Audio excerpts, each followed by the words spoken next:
Kaibigan, meron po akong mga paalala, mga babala sa mga umiinom ng aspirin or clopidogrel. Very common itong mga gamot na to, aspirin, clopidogrel. So, bilang internist at cardiologist, linya ko po to kasi para sa puso to Para sa puso, para sa stroke. Bago ko ibigay yung 10 mga babala o yung mga bawal gawin kung kayo ay naka-aspirin or clopidogrel, pakita ko muna yung pros and cons ng aspirin. Okay? Unang-una, yung aspirin, isa siya sa pinakamagandang gamot na naimbento. Okay? Luma-luma na tong aspirin. Pero ililinaw ko lang, kahit itong aspirin, marami siyang benefit sa maraming tao, depende po sa tao. Okay? Explain natin na malinaw. May mga grupo ng tao na nakikinig sa atin, pag uminom sila ng aspirin, siguradong hahaba buhay nila. Hindi sila ma-heart attack, hindi ma-stroke, hindi magbabara sa utak kung naka-aspirin. Pero, ulitin ko, pero meron din namang grupo ng tao, pag nabigyan sila ng aspirin, pwedeng dumugo ang tiyan.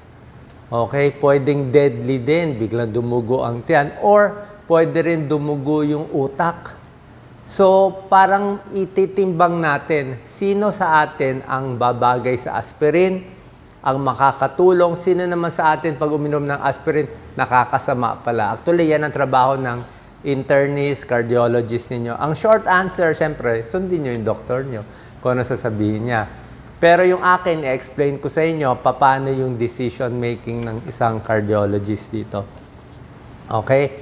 Bigay ko muna sa iyo ang good points ng aspirin or clopidogrel. Actually, halos pareho yung dalawang gamot yung aspirin lang, mas mura at medyo mas mahapdi sa tiyan. Yung clopidogrel, mas mahal, mas bago, meron ding epekto sa tiyan, hindi rin maganda sa ulcer, pero a little less ang epekto ng clopidogrel sa bleeding. Pero meron pa rin bleeding. Tingnan natin sino binibigyan ng aspirin? Ano muna ang good? Ang good sa aspirin, pinapalabnaw niya dugo natin. So, pag mas malabnaw ang dugo, mas hindi maka-heart attack. Heart attack, lumalapot yung dugo, di ba? Yung sa coronary arteries, nagbabara nagba-blood clot So, para hindi mag-blood clot, mas malabnaw yung dugo. Yung mga nai-stroke, dalawang klaseng stroke, may stroke na thrombotic stroke, ibig sabihin, may nagbabara din na dugo doon sa utak natin, may tulong din yung aspirin para dito. So, yun yung malaking benefit niya. Pag yung pasyente nasa ospital na heart attack, ang pasyente, sigurado, 99% bibigyan kayo ng aspirin or clopidogrel. Pag yung pasyente na stroke, may nagbara, halos 99% bibigyan kayo ng aspirin or clopidogrel ng doktor nyo. Kasi mas panalo kayo pag iinom kayo. Kasi na-stroke na, na-heart attack na, sure na. Bukod dito, ang aspirin, pwede rin siya sa... May pag-aaral, aspirin nakakabawas ng colon cancer. Nakakabawas siya ng colorectal cancer at pag-develop ng mga colorectal adenoma. So, may konti rin siyang benefit dito. So, prevents heart attack, yung mga may angina, sumasakit ang dibdib, yung mga na-bypass, aspirin din. Yung mga nilagyan ng stent, nilagyan ng parang kalso doon sa puso, aspirin din binibigay. So, yun yung benefit niya. Kaya lang, may grupo ng tao, may risk. Pag nakainom ng aspirin yung iba, after ilang months, dudugo ang tiyan. Minsan, malakas ang bleeding, may namamatay pa. Okay, may bleeding risk. Yung iba naman, pag inom ng aspirin, hindi lang tiyan nagdugo, mas delikado pa, utak nagdugo. Nag-hemorrhage sa utak dahil sa aspirin, meron din yan. Diba? So, sabi nyo, Doc, nakakalito. Diba? Kaya sabi ko nga, doktor na magdi-decide. Pero explain ko, sino babagay yung aspirin, kung babagay ba sa inyo or hindi, ganito. Titignan natin kung, medyo malalim topic ko, titignan natin sino yung mas at risk. Kayo ba, mas delikado ba kayo? Mas malaki ba chance nung tao na ma-heart attack o magbara sa utak? Malaki ba chance? Kung malaki chance na ma-heart attack siya within the next 10 years, ay kailangan mag-aspirin. Panalo ka. Pero kung maliit naman ang chance na ma-heart attack siya, healthy naman siya, o hindi mo nabibigyan ng aspirin, hindi mo bibigay sa lahat ng tao. Kung malaki ang chance na may ulcer siya, masakit na sikmura niya, minsan nagdudugo yung tiyan, hindi na rin natin bibigay yung aspirin. O, titingnan natin sino magbe-benefit sa aspirin? May computation yan. Malalaman natin kung sino babagay, depende sa factors na to. O, bilangin nyo. Tingnan natin kung papasa kayo. Kung pasado kayo dito, ay malamang kailangan nyo ng aspirin. Okay? Unang-una, yung dati nang na-heart attack. Basta dating na-heart attack, ay kailangan mo na aspirin or clopidogrel. Wala nang choice. Ay dati na na-heart attack, doon talaga yung benefit. Dati na na-stroke, na nagbara, yung thrombotic stroke, may blood clot, nagbara doon sa artery sa utak, kailangan din ng aspirin. Okay? Sinabi ko yung thrombotic, hindi ko sinabi yung nag-hemorrhage. Pag nag-hemorrhage sa utak, pag may dugo, bawal. Bawal yung aspirin. So, yung doktor niya pa rin magsasabi niyan. Ang mga smoker, malakas manigarilyo. Pag malakas manigarilyo, mataas ang risk ng heart attack. Kahit ayaw pa nila maniwala, kahit matigas ulo na smoker, basta smoker ka, usually mataas risk mo for a heart attack, mas panalo ka with aspirin smoker. Ang mga lalaki, usually mga lalaki, mas maikli ang buhay. Mga lalaki, 5 years earlier namamatay kumpara sa babae. Ang mga lalaki, mas maaga na heart attack, mas prone ma-heart attack. Lalaki, siguro mas stress, mas marami. Ano talaga babae kasi may estrogen. Kaya estrogen protective. So, smoker, lalaki, mas may edad. Kung 50, 60, 70, usually mas prone din ma-heart attack.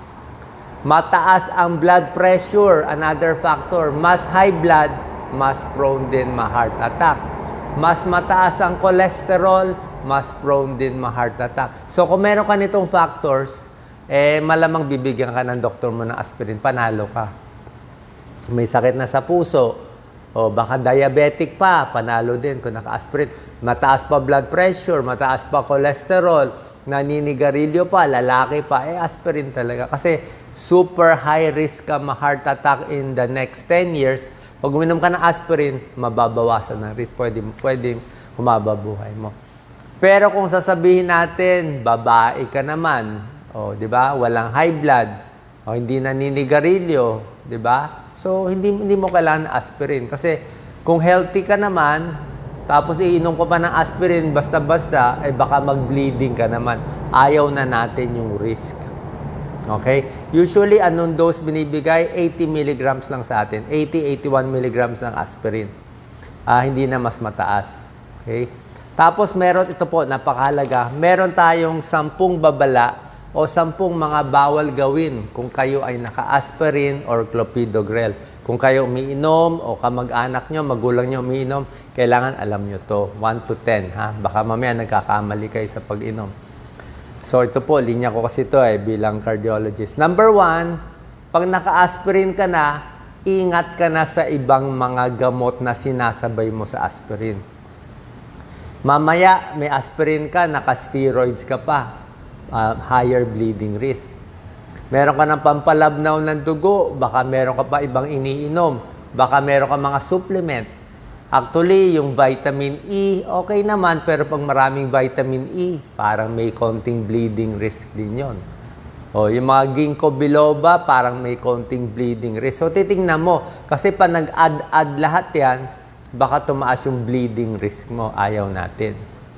Aspirin and clopidogrel, usually, isa lang ang pinapainom, pero may ibang pasyente, doble ang binibigay. May aspirin na, may clopidogrel pa. So, higher bleeding risk din yon. Although, higher protection yon, doktor niya magdi-decide. So, yan ingat kayo sa mga dagdag gamot.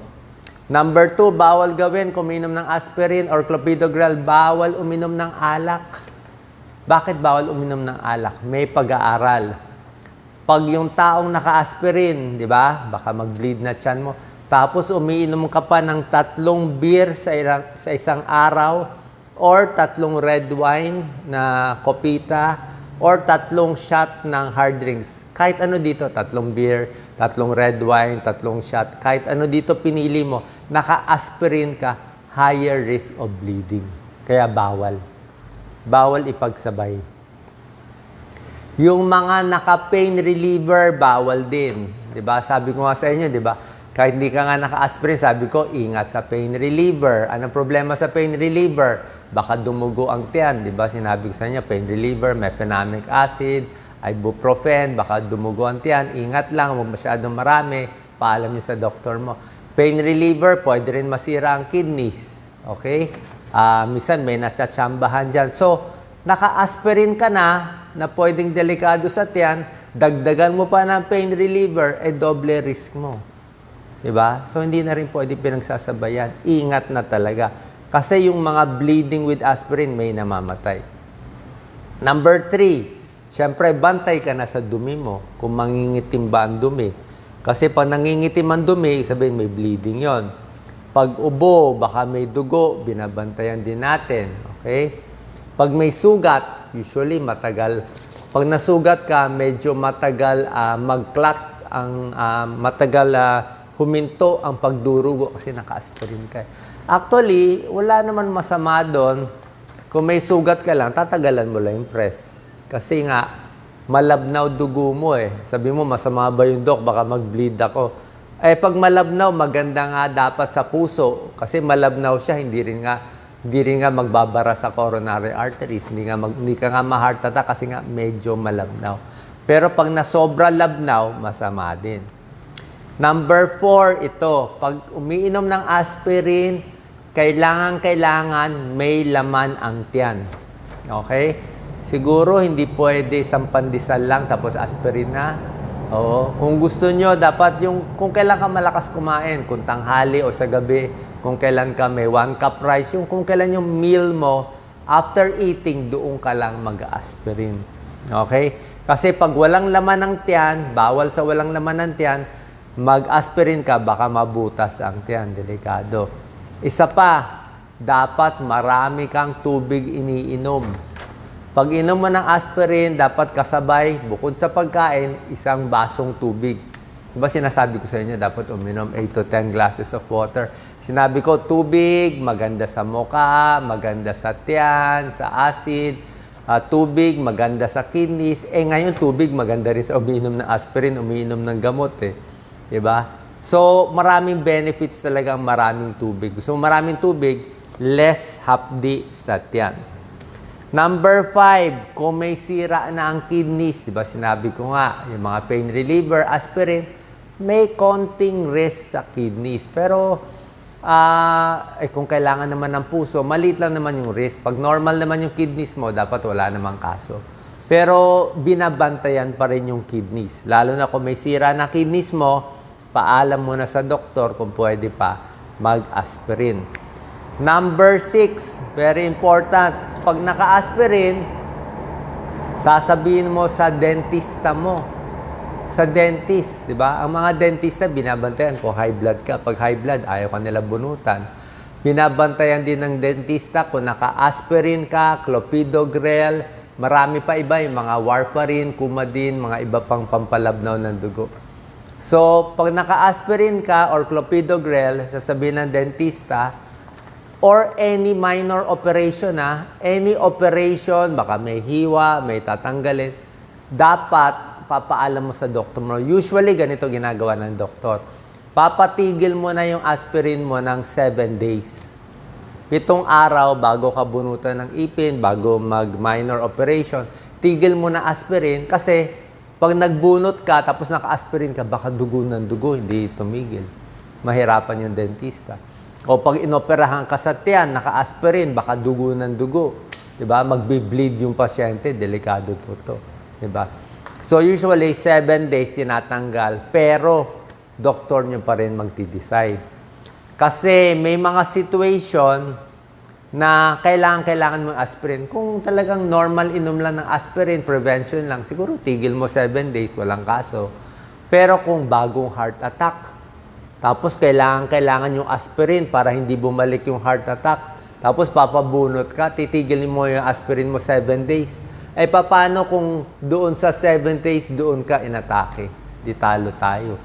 Kaya minsan isang option kung talagang kailangan yung aspirin ng pasyente, ayaw natin itigil, minsan 3 days lang namin tinitigil. So, hindi na namin nahabol yung 7 days. Baka 3 days. So, more bleeding, 3 days pa lang, ang more bleeding pa nagpapabunot. So, mas iniingatan na lang. So, yan, binabantayan mga opera. Number 7, buntis. Okay? Usually, pag buntis, hindi binibigyan ng aspirin. Usually, pero merong ilang mga sakit, binibigyan ng aspirin kung buntis. Pero OB nyo lang magsasabi niya. General speaking, generally, hindi binibigyan ng aspirin pag buntis. Kasi lalo na pag mataas ang dose, pwede magkaroon ng congenital defect sa baby. O may risk ng congenital defect. Pati kidneys ng baby, baka matamaan. Diba sinabi ko sa inyo? Pain reliever, aspirin, pain reliever din kasi yung aspirin eh. Diba? So, pero yung aspirin low dose lang naman, 80 mg. So, ayaw mo sa baby kasi nga, masyado malit yung baby, baka matamaan din yung kidneys niya. Kita nyo, ang daming tinitimbang. Number 8, bawal gawin. Bawal basta itigil-tigil yung aspirin. Paalam nyo muna sa doktor nyo. Tulad nga na sinabi ko, pag tinigil mo, ay nawala yung protection mo against heart attack and yung ischemic stroke. Number 9, bantayan yung allergy. May taong nag-allergy sa aspirin. Actually, medyo common yung hindi makahinga, nagbabara dito, namamaga yung muka. Pwede rin yun. So, bantayan. And number 10, ang mga bata hindi binibigyan ng aspirin. Teenager, bata, yung mga may viral infection. Para sa lagnat, hindi binibigyan ng aspirin. Ang paglagnat, paracetamol. Kasi meron tayong binabantayang sakit, itong Reye syndrome, na rare condition sa bata na bigyan ng aspirin na maga yung utak, na maga yung liver. Pero rare lang naman ito. Okay? Ayaw ko kayo matakot dito. Sinabi ko sa inyo, ang shortcut is kung ano payo ng doktor mo sa aspirin, sige lang, tuloy lang. Pero ito lang yung mga warning ko na babantayan natin after meals, uminom maraming tubig. Kung magpapabunot, kailangan sasabihin mo naka-aspirin ka, ingat sa supplement, baka sumobra labnaw yung dugo, diba? Bantayan yung dumi, kung medyo mahapdi na yung tiyan lagi, tingnan natin. May tulong ang saging, okay? Kain lang kayo ng saging, parang pantapal din yan ng tiyan. So, pag naka-aspirin, may benefit, pero meron tayo laging binabantayan. So, yung iba, takot sa bleeding, pinapalit sa aspirin yung clopidogrel. Clopidogrel, okay naman, pero may bleeding risk din yan. Tsaka yung presyo, almost parang 10 times more or basta mas mahal siya. Pero, tsaka yung aspirin kasi mas luma mas napag-aralan. Itong clopidogrel, medyo bago pa lang. So, minsan, mas marami pa rin pag-aaral sa aspirin kaysa sa clopidogrel. And lastly, ang dose ng aspirin is 80 lang usually. 80-81, wag nang sosobrahan. Actually, pag may pasyenteng na heart attack, tinatanong niyo sa akin, heart attack, sure ka heart attack? First aid is aspirin Ang first aid talaga sa bahay, 2 tableta ng Aspilet, 2 80 mg, 80 plus 80, 160. Bigyan mo 160 mg, habang bagong bara yung puso, pwedeng malusaw. Yun ang first aid talaga. So maganda talaga yung aspirin. Tulad nga sinabi ko, kaya nga importante itong video, sa tamang pasyente, may tulong siya. Ligtas buhay. Pero pag yung aspirin na bigay sa maling pasyente, hindi rin maganda. Last na lang, meron ako nakausap na gastroenterologist. Siyempre, nilalagay ko rin yung clinical experience ko. Lagi ako nagtatanong sa mga mentor kong gastro. Sabi lang nila, feeling nila, yung mga Pilipino daw, baka daw mas nagbi-bleed konti sa aspirin. Baka lang daw, hindi naman siya sure sa pasyente lang niya nakikita. Parang prone. May konting possibility kasi nga yung mga kano, 200 pounds yung mga kano, ang laki-laki. So pag 200 pounds sila, aspirin nila 80 milligrams, kaya ng katawan nila, malaki. Tayo Pilipino, minsan 120 pounds lang o 110 pounds lang, payat lang. ay pareho din yung dose mo, 80 mg. So minsan, nasosobrahan din. So yun lang po. Ibig sabihin, mas maingat lang tayo sa bleeding risk. Mas alam natin to para protected ang ating sarili. Salamat po. Share po natin sa mga uminom ng aspirin at merong mga sakit sa puso. God bless.